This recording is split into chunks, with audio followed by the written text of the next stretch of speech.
नमस्कार, स्वागत है आपका मुनाफे की मंडी में, जहां हम आपको कमोडिटी मार्केट की तमाम बड़ी खबरें बताते हैं। साथ ही आपके लिए इंट्राडे, पोजिशनल और लॉन्ग टर्म के हिसाब से भी बेहतरीन कॉल्स देने की कोशिश करते हैं। इसके अलावा आपको हाजिर बाजार की खबरों के साथ देश भर के मंडियों का अपडेट भी हम आपके लिए लेकर आते हैं। आज हमारे साथ 4 मेहमान हैं। धर्मेश भाटिया हैं एमिरेट्स एनवीडी से, वंदना भारती हैं एसएमसी ग्लोबल से, दिनेश सोमानी है प्रो इंटेलीट्रेड सर्विसेज से, और साथ ही हमारे साथ जयदत्त होलकर भी होंगे, जिनसे हम प्याज के मार्केट का हाल जानेंगे। एपीएमसी लासलगांव मंडी एपीएमसी के डायरेक्टर भी हैं, वाशी एपीएमसी में भी डायरेक्टर हैं। उनसे जानेंगे कि प्याज के दाम कब तक कम होंगे, क्या स्थिति है ग्राउंड की, वो जानने की कोशिश करेंगे। लेकिन सबसे पहले आपको कुछ कमोडिटी मार्केट की टॉप न्यूज़ आपको बता देते कि किस तरह का एक्शन पूरे ही मार्केट में दिख रहा है। आज फेड के फैसले से पहले यहां पर सोने चांदी में स्थिरता दिख रही है, हालांकि दरें स्थिर रहने का अनुमान है। दायरे में सोना और चांदी यहां पर कारोबार कर रहा है। दोनों ही काउंटर सीमित दायरे में ही घूम रहे हैं। कच्चे तेल की अगर बात करें तो कल 4% की गिरावट दिखी थी, आज यहां पर सुस्ती दिख रही है। 2024 नए साल को लेकर अनुमान यही लगाया जा रहा है। जो एसएनपी ग्लोबल की रिपोर्ट है उसके मुताबिक जो सप्लाई है वो मांग से ज्यादा रहने की संभावना जताई गई है। रोजाना 10 लाख बैरल सप्लाई ज्यादा रह सकती है मांग के मुकाबले 2024 में। नेचुरल गैस उत्पादन ज्यादा है, माइल्ड वेदर है, कम सर्दी से यहां पर मांग कम है। अगर स्टॉक की बात करें, इन्वेंट्री यूएस में बात करें तो पिछले साल के मुकाबले तो ज्यादा है ही, 5 साल और 10 साल के औसत से भी ज्यादा स्टॉक है, उससे यहां पर लगातार गिरावट दिख रही है और आज के सत्र में भी गिरावट है। चीन में राहत पैकेज की उम्मीद से बेस मेटल्स को सपोर्ट मिल रहा है। कॉपर जिंक आधे % तक की तेजी है। हल्दी स्टॉक रिलीज होने की खबर से यहां पर ऊपरी स्तरों पर कल दबाव दिखा था, लेकिन यह भी खबर लग रही है कि नए सीजन में हल्दी की जो सोइंग है वो कम हो सकती है। जीरे की बुआई में तेजी है, लगातार गिर रहा है जीरा। आज निचले लेवल पे खरीदारी से यहां पर सपोर्ट मिल रहा है। बम्पर बुआई की खबर आ रही है और राजस्थान में ही 13% से ज्यादा पिछले साल से अब तक बुआई हो चुकी है। धनिया दूसरी तरफ लगातार सोइंग कम की रिपोर्ट आ रही है। गुजरात तो 48% तक बुआई कम है, उससे लोअर लेवल पे अब धनिया में खरीदारी लौट रही है। ग्वार और ग्वारसीड और ग्वारगम दोनों ही काउंटर पर दबाव है, क्योंकि कीमतों में गिरा, क्योंकि एक तो हाजिर डिमांड काफी कमजोर है और साथ ही जो अराइवल्स है वो भी काफी ज्यादा है। प्याज उत्पादन रबी सीजन में 25% तक घटने का अनुमान है, तो इस पर भी आगे चर्चा करेंगे। कुछ और खबरें हैं, वहां पर चिकन की कीमतों में भारी गिरावट देखने को मिल रही है। 110 रुपए प्रति किलो से घटकर 60 किलो के आसपास का फार्म वाले चिकन के दाम हो गए हैं। देश में चिकन की कीमतों में गिरावट की वजह यह बताई जा रही है कि एक तो मौसम में जो बदलाव हुए हैं और साथ ही त्योहारी सीजन में आमतौर पर सीजनल इंपैक्ट भी रहता है, इस वजह से भी ये गिरावट दिख रही है। लेकिन इससे इंडस्ट्री की चिंता बढ़ गई है। एक और खबर है कोपरा कीमतों को लेकर, जहां पर चिंता बढ़ी है। नैफेड के कोपरा बेचने की तैयारियों से व्यापारियों में चिंता है और ऐसी खबर आ रही है कि 90,000 टन कोपरा बेचने की तैयारी चल रही है और केरल के बाजारों में कोपरा की कीमतें 88 रुपए तक गिरकर पहुंच गई है और तमिलनाडु में भी गिरकर दाम 85.5 रुपए तक हो गए हैं। तो ये कुछ अहम खबरें जो आपको हमने बता दी। अब रुक करते हैं नॉन एग्री मार्केट का, गोल्ड और सिल्वर का। धर्मेश जी, गोल्ड और सिल्वर क्या चाल आपको दिख रही है? आज के सत्र में फिर अहम बैठक है। कल के इन्फ्लेशन नंबर हालांकि अनुमान के मुताबिक ही थे, लेकिन अक्टूबर से मंथ ऑन मंथ बेसिस में देखें तो थोड़े से ज्यादा लग रहे हैं और कोर इन्फ्लेशन के भी डेटा थोड़े ज्यादा लग रहे थे। क्या करना चाहिए उससे पहले? देखिए, अगर आप सोने की बात करें तो सोने में काफी प्रेशर देखने मिल रहा है। लास्ट 7-8 दिनों में अगर आप देखें तो ऑलमोस्ट $2150 से प्राइस आज $2000 के निचले स्तर पर आ चुका है। तो कहीं ना कहीं प्रॉफिट बुकिंग है और मैंने लास्ट टाइम भी कहा था कि 15 दिसंबर के बाद तो मार्केट में काफी सुस्त वाला ट्रेड रहेगा, वॉल्यूम खत्म हो जाएगा और यही हो रहा है और यही प्राइस में भी दिख रहा है। तो स्पेक्युलेटर्स मैं रेकमेंड करूंगा कि आप इंट्राडे प्रोस्पेक्टिव से बिकवाली करके चल सकते हैं। एंटिसिपेट करिए कि 61,000 के लेवल्स आपको इंट्राडे या उसके नीचे भी एक बार देखने मिल सकते हैं। पोजिशनली अगर आप होल्ड करें तो मैं यहाँ पे मंदी करने की सलाह नहीं दूंगा, मैं वेट एंड वॉच की सलाह दूंगा जिन्हें लॉन्ग टर्म बाय करना है। बट स्पेक्युलेटर्स डेफिनेटली यहाँ पे मंदी हावी कर सकते हैं। डॉलर में थोड़ी सी आपको बढ़त है और अगर रेट की अगर मार्केट में अगर इन्होंने एंटिसिपेट किया कि रेट और एक्सटेंड करेंगे, घटाएंगे नहीं, तो यहाँ पे मार्केट में काफी बड़ी गिरावट देखने मिल सकती है। तो मैं इंट्राडे प्रोस्पेक्टिव से अराउंड 61,150 के लेवल पे बिकवाली करूंगा। 61,200 का स्टॉप लॉस आएगा, काफी छोटा 50 रुपए के स्टॉप लॉस आप बिकवाली कर सकते हैं और इंट्राडे प्रोस्पेक्टिव से 60,900 का टारगेट आपको सोने में देखने मिल सकता है। 69,000 का या 59 का धर्मेश जी? 60,900, 60,900। 60,900 का, 60,900 रुपए नीचे की तरफ आ सकता है। जो स्पेकुलेटर्स हैं वो यहां पर सेल कॉल उनके लिए गोल्ड में दी जा रही है। और चांदी का क्या टारगेट आप दे रहे हैं धर्मेश जी? देखिए, चांदी में तो काफी वॉलेटिलिटी उठापतक है। प्राइस में दोनों सेट की वॉलेटिलिटी चांदी में देखने मिल रही है, बट बहरहाल चांदी भी सोने को फॉलो करेगी। कॉपर और बेस मेटल में भी काफी अच्छी पिटाई देखने मिली है 3-4 दिनों में। मैं रेकमेंड करूंगा अराउंड 72,000 पे आप बिकवाली करके चल सकते हैं। अगर कोई भी उछाल आता है तो 72,400 का स्टॉप लॉस रहेगा। और 1 से 2 दिन के अंतराल में अगर होल्ड करें तो 71,100 के टारगेट के लिए आप यहाँ पे बिकवाली करके चल सकते हैं। ऑलमोस्ट 1,000 रुपए का फॉल मैं एंटिसिपेट कर रहा हूँ चांदी में आने के लिए।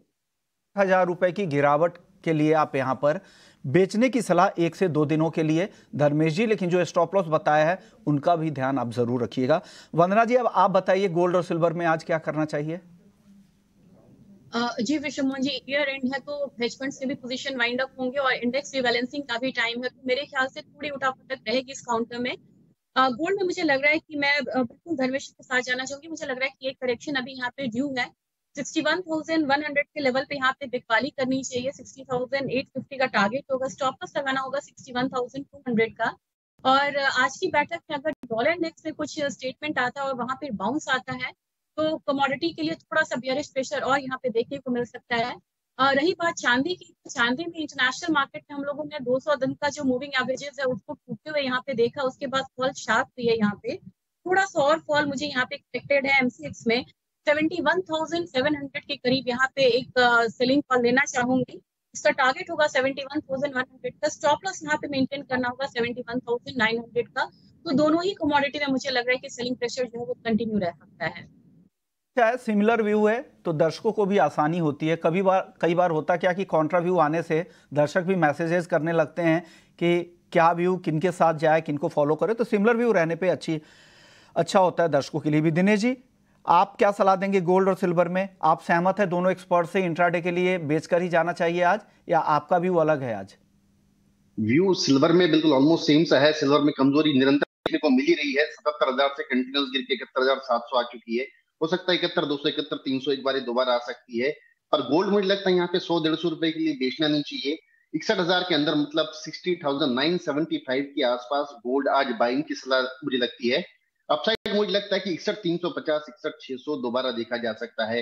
हाल फिलहाल जैसे कि सबने कहा कि ईयर एंड है, गोल्ड और सिल्वर या सारी बेस मेटल इसमें मुझे रेंज बाउंड एक्टिविटी लगती है। 61,000 नीचे में नीचे और 61,600 ऊपर में, ये रेंज एक्टिविटी मुझे आने वाले 7 से 8 दिनों में देखनी है। एक्सपर्ट्स मानते हैं कि चांदी आपको बेचना चाहिए। हालांकि गोल्ड सोमानी जी ने बाई कॉल जरूर दी है, लेकिन जो टारगेट नीचे की तरफ आप वंदना जी का टारगेट देखें 60,850, 60,900 का टारगेट धर्मेश जी ने भी सेल कॉल में दिया है। तो इनकी खरीदारी की लेवल उसी के आसपास है, यानी एक रेंज है गोल्ड में। उस रेंज के लोअर लेवल पे या तो आप खरीदे या ऊपर की तरफ बेचे, उस दायरे का फायदा उठाए। इस रेंज में ही आपको ट्रेड करना है। ये रेंज आपको समझ में आ गया होगा। ब्रेक के बाद आपका स्वागत है और अब बात कर लेते हैं कच्चे तेल की। कच्चा तेल आज भले ही दायरे में दिख रहा हो, लेकिन कल 4% से ज्यादा की गिरावट एमसीएक्स पे और करीब 4.25% की गिरावट इंटरनेशनल मार्केट में भी दिखी थी। $73 के आसपास फिर से ब्रेंट क्रूड का भाव आ चुका है और एमसीएक्स पर देखिए 5,700 के आसपास है।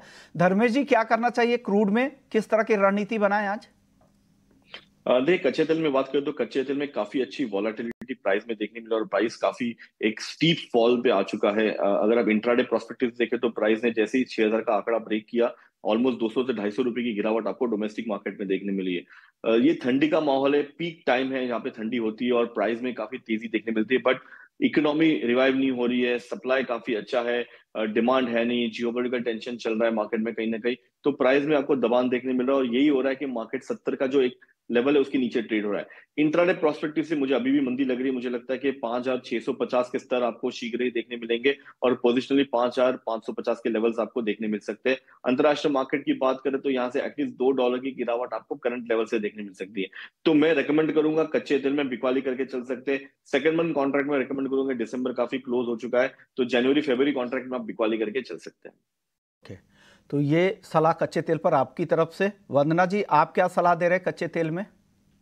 विश्वमोहन जी, मुझे भी लग रहा है यहाँ पे कि फॉल जो है वो कंटिन्यू यहाँ पे रहना चाहिए और 5600 और 5500 ये बहुत बड़ा एक सपोर्ट जोन है, जहां तक कि कच्चा तेल को नीचे फिसल के आना चाहिए, लेकिन वहां से एक रिवाइवल आएगा, क्योंकि ये एक ऐसा जोन है $74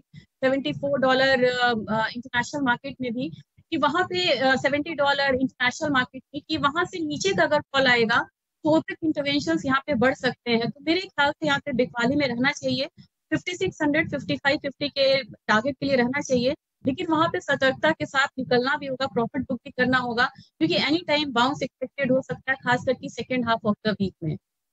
अब दिनेश जी आप बताइए, आप भी सहमत है, आपको भी लग रहा है बेचना चाहिए कच्चे तेल को आज? जी बिल्कुल, निरंतर मंदी है और मंदी इसमें जारी भी रह सकती है। 5760 5765 के आसपास एक बढ़िया लेवल आता है तो सेलिंग का अच्छा मौका मिलेगा। 5650 और 5530 नीचे के इसमें टारगेट देके जा सकते हैं। 5530 एक मेजर रेजिस्टेंस है, बड़ा रेजिस्टेंस है, और 5830 का इसमें स्टॉप लॉस मेंटेन करना चाहिए। ऊपर जो भी आता है, जब तक ये 6000 से ऊपर नहीं जाता है क्रूड, मुझे लगता है इसमें निरंतर ही बिकवाल करके ही चलना चाहिए। इंट्राडे की मेरी यही कॉल है 150 5530 के टारगेट के लिए। धर्मेश जी एक कॉल कोई बताइए बेस मेटल्स में आज जहां पर आपको लग रहा है कि पैसे बन सकते हैं, फटाफट से बताइएगा। मैं कॉपर की तरफ बेट करूंगा। 715 का जो स्तर है उसके नीचे ट्रेड हो रहा है मार्केट, और काफी की लेवल पे था वो मार्केट। इंट्राडे प्रोस्पेक्टिव से मैं रेकमेंड करूंगा हम करंट लेवल पे बिकवाली करके चल सकते हैं। 708 से लेके 707 के टारगेट के लिए आप इंट्राडे प्रोस्पेक्टिव से आप कॉपर में बिकवाली कर सकते हैं। पर बेचने की सलाह, वंदना जी आप भी सहमत है, आपको भी लग रहा है कॉपर बेचे? जी यहाँ पे मैं 714 के टारगेट के लिए करंट मार्केट प्राइस से भी बिकवाली की सलाह दूंगी, और मुझे लग रहा है कि 720.75 का एक स्टॉप लॉस लगा के चलना चाहिए। साथ में जिंक में मुझे लग रहा है कि 219 पे अगर सेलिंग करें तो 217 का टारगेट अचीव हो सकता है, स्टॉप लॉस लगाना होगा 220 रुपए। दोनों बेचने की सलाह यहां पर आ रही है। लेते प्याज की, जहां पर रबी उत्पादन प्याज का 25% कम रहने का अनुमान है। हमारे साथ जयदत्त होलकर साहब हैं। क्या हो रहा है सर, प्याज में दाम में आगे नरमी की उम्मीद लग रही है क्या? नहीं देखिए, एक तो ये बात देखना चाहिए कि जो बार बार बताया जा रहा है कि उत्पादन यहाँ पे कम हुआ है इसलिए मंडी में माल कम आ रहा है, ये बात तो मुझे नहीं लगता ये बात सही है। क्योंकि हर मंडी में अगर आप देखेंगे तो जितना पिछले साल या पिछले 2 साल जितना माल मंडी में आ रहा था उतना ही माल इस साल भी मंडी में आ रहा है। लेकिन सरकारी जो आंकड़ेवारी है, इस वजह से गवर्नमेंट कुछ अलग अलग डिसीजन ले रही है, और इस वजह से यहाँ पे जो मंडी है यहाँ पे दाम नीचे आ रहे हैं, किसानों को भारी मात्रा में यहाँ पे नुकसान हो रहा है। जब अभी निर्यात बंदी का डिसीजन लिया है उस वक्त अगर आप यहाँ के दाम देखेंगे लगभग 4-4.5 हजार रुपए पर क्विंटल के दाम यहाँ पे किसानों को मिल रहा था। लेकिन निर्यात बंदी के बाद अभी यहाँ पे के जब दाम अगर देखेंगे तो 1500 तो 2000 रुपए तक दाम यहाँ पे नीचे आ चुके हैं। तो इसलिए जो ये सरकारी आंकड़ेवारी है, ये आंकड़ेवारी कुछ सही आंकड़ेवारी नहीं है। इस वजह से गवर्नमेंट अलग अलग डिसीजन यहाँ पे ले रही है और इस वजह से किसान मुश्किल में आ रहा है। हालांकि क्या लग रहा है आपको सर, 10 सेकंड में जवाब दे, क्या दाम घटेंगे प्याज के आगे? दाम तो घट ही चुकी है। देखिए ना, लगभग अगर पिछले सप्ताह की और इस सप्ताह की अगर बात करेंगे हम, लगभग 2000 प्रति क्विंटल से दाम नीचे आ चुके हैं। दाम कम हो रहे हैं और आगे भी कम हो सकते हैं, ऐसा जयदत्त साहब मानते हैं। शुक्रिया सर, वक्त बहुत कम है। धर्मेश जी, सोमानी जी और वंदना जी, आपका भी बहुत बहुत शुक्रिया। मुनाफे की मंडी को यहीं समेटते हैं।